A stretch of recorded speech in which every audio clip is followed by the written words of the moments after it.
মুখ্যমন্ত্রী মমতা বন্দ্যোপাধ্যায়ের অনুপ্রেরণায় রাজ্যের সড়ক যোগাযোগ ব্যবস্থার সার্বিক উন্নয়নের লক্ষ্যে শুরু হয়েছে পথশ্রী রাস্তাশ্রী প্রকল্পের চতুর্থ পর্যায়। পথশ্রী রাস্তাশ্রী প্রকল্প বাংলার ইতিহাসে বৃহত্তম সড়ক সংযোগ কর্মসূচি। এই প্রকল্পে মোট 19,400 কোটি টাকা খরচ করে 59,500 কিলোমিটারেরও বেশি রাস্তা রাজ্য সরকার নির্মাণ করছে। সব মিলিয়ে 2011 সালের পর থেকে রাজ্য জুড়ে ইতিমধ্যেই 1,83,084 কিলোমিটারেরও বেশি রাজ্য সড়ক, গ্রামীণ রাস্তা ও অন্যান্য রাস্তার নির্মাণ ও পুনর্নির্মাণ করা হয়েছে। এর জন্য খরচ হয়েছে 83,000 কোটি টাকারও বেশি।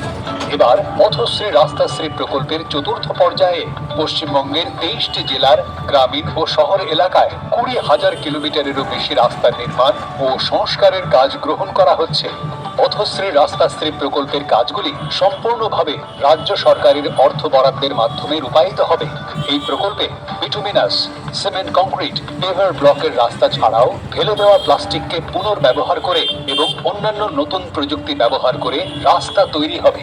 সমগ্র রাজ্যের 35,000-এরও বেশি গ্রামের ও 128টি পৌর এলাকার সকল মানুষ এর ফলে উপকৃত হবেন। সাধারণ মানুষ, কৃষক, ব্যবসায়ী, শিক্ষার্থী, রোগী, প্রসূতি মা সবাই এর সুফল পাবেন। জব কার্ড ধারকদের জন্য 15 কোটি শ্রম দিবস সৃষ্টি হবে। পশ্চিমবঙ্গের মাননীয় মুখ্যমন্ত্রীর স্বপ্নের পথশ্রী রাস্তাশ্রী প্রকল্প রূপায়ণের মাধ্যমে সার্বিক উন্নয়নের পথে পশ্চিমবঙ্গ সরকার।